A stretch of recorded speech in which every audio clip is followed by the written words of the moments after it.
And meanwhile, here in Washington, some on Capitol Hill aren't shying away from discussing the protest on college campuses. Here was Republican Arkansas Senator Tom Cotton earlier today.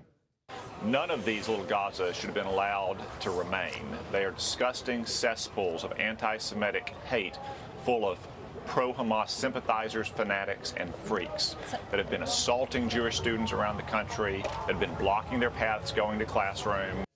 So let's bring in our political panel, Ashley Etienne and Fred Upton. Ashley is a CBS News contributor who previously served as communications director for Vice President Harris. And Fred Upton represented Michigan in the House of Representatives as a Republican for more than 30 years. So welcome to both of you. But, Congressman, I really want to get your reaction to Senator Cotton's remarks there. Obviously, we've seen congressional Republicans really try to get ahead of this, visiting some of these campuses. But in terms of that type of rhetoric, are Republicans trying to use this as a wedge issue? Well, it seems like it is. I know that Virginia Fox, the chair of the House Education and Workforce Committee, has called for a hearing. She's had some already, but she's going to have some a little bit later this month, including my alma mater, University of Michigan, along with Yale and UCLA. We're all shocked this morning when we watched some of the violence this morning, for sure. But it's one thing to protest, and peaceful protest has always been, our MO. It's another thing to, hopefully the National Guard isn't called in or something like that, as some of my former colleagues, I think, are calling for. But tone down the rhetoric, maybe allow for the peaceful protest. We're right at the end of the college year. I feel sorry. I've got two kids that graduated from college. I can't imagine as a parent having your kids, you pay all that money to go to school, and then all of a sudden a week out, they cancel the commencement. So Michigan's commencement is this weekend. To my knowledge, they've had no violence at all. And of course, as you know, Dearborn, Michigan is a very high percentage of folks with ties to Palestine and to Gaza, but you haven't had those that violence. Yes, you've had the protests. Allow that to happen, but don't accelerate it to what we saw at UCLA and Columbia.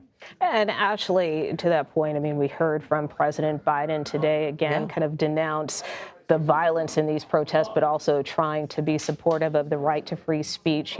How would you rate his remarks, and should he have come out sooner on this? There is this question and somewhat of a complaint that the president sort of sat on his hands while all of this happened. I don't think so. This escalated really, really quickly. I thought his tone, his message today, which is we should allow for peaceful protests and free speech. That's who we are as a nation.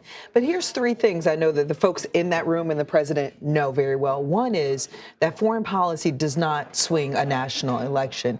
Two, public sentiment is on the president's side. Overwhelming majority, according to the polls, support Israel. Americans support Israel. The third thing he knows, though, is he's got to stop the bleeding, and almost immediately, as much as he possibly can, which is why Blinken is there now and is pressuring both Netanyahu and Hamas to really take the deal that's on the table. Let's hope that happens. But I might just say, too, just minutes ago, I went by the protest here in Washington. The GW is just a block or two away from the studio.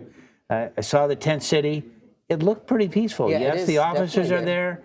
But local news hasn't reported anything. This is the way it ought to operate versus what we saw this morning when we got up and saw the. But I think you're absolutely right. The Republicans are clearly going to try to use this as a political tool, weapon to punish the president and to do damage to the president. Regrettably, they said they delay giving foreign aid to Israel, but now is going to take advantage and seize the opportunity to do political damage to the president, which I think is quite despicable. Yeah, I was going to say at the same time, we're expecting a hearing next week with congressional Republicans calling in the chief of MPD, Mayor Bowser, over the encampments here. But, how do you both see this issue playing out as we get closer to the election? Will this still be something that will have a lot of impact, or do you think things will subside? We've had up and downs the last couple of weeks. Are we going to get an agreement with Israel and Gaza? The Saudis are involved. Blinken is there. And Egypt's been very involved. And there's been some talk about this almost for a couple of years now. I went to Israel back in 2022, and at that point, the Saudis were starting to be engaged. Let's recognize Israel. Let's really begin to think about a two-state solution. I think that it's important that we try to get this resolved quicker. And I hope that the news becomes more optimistic later in the week, as this proposal has been on the table now for a couple of days. But I noticed in some headlines earlier this afternoon that, in fact, the hard right in Israel is, of course, encouraging Netanyahu getting even more to blow it entrenched. up. You're Yeah, absolutely right. I mean, I think don't go forward. I think the congressman is right. There's a lot of time between now and November. You've got school that's coming to a close. You've got the summer that's going to create this break in time. And I think that gives the president and his team at least 3 to 4 months to really push both sides, Hamas as well as Israel, toward an agreement. Let's hope this is behind us quickly. Yes. Yeah, and of course, we know another hot button issue is abortion. A short time ago, we saw Arizona Governor Katie Hobbs sign a repeal of that 1864 ban on nearly all abortions. Ashley, as you well know, Democrats are really trying to play up this issue. So where do you see the debate going next? Well, I mean, I think you're absolutely right. You're going to continue to see the vice president on the road. She's continuing to elevate this issue in battleground states and states all over the country, headed to Florida. I think she was just there yesterday for a third or fourth visit in Florida to sort of continue the drumbeat on this issue about rights and democracy and sort of what your life would be like under another Trump administration. So this is the gift that will continue to give for the Democratic Party. I don't think you'll see a let up on this issue. As I mentioned earlier,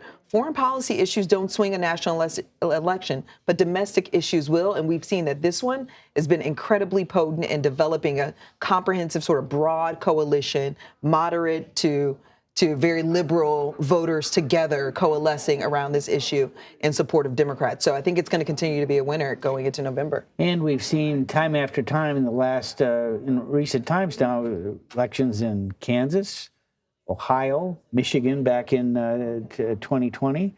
Republicans don't want this. Virginia. And it's going to be an issue that when voters are engaged, it's going to be. I think it's also going to be interesting to see who Donald Trump picks as a vice presidential candidate. It could be a woman, and how she handles this issue is going to be very important to watch and see. Ashley Etienne and former Congressman Fred Upton, thank you so much for being with us. You bet.